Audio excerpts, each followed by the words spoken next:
বাংলাদেশের বর্তমান সরকার ও মৌলবাদী মানসিকতা সম্পন্ন মানুষের মনুষ্যত্বের বিনাশ হয়েছে, তাই তারা বিনাশের দিকে যাচ্ছে। বাংলাদেশের আর্থিক অবস্থা শোচনীয়।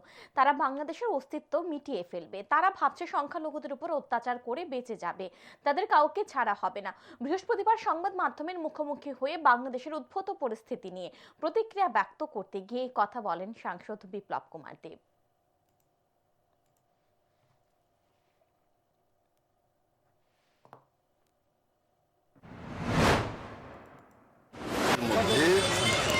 বাংলাদেশের যে সরকারটা রয়েছে, বাংলাদেশের যে মৌলবাদী মানসিকতা সম্পন্ন লোকগুলি রয়েছে, এদের মনুষ্যত্বের বিনাশ হয়েছে আর এরা বিনাশের দিকে যাচ্ছে।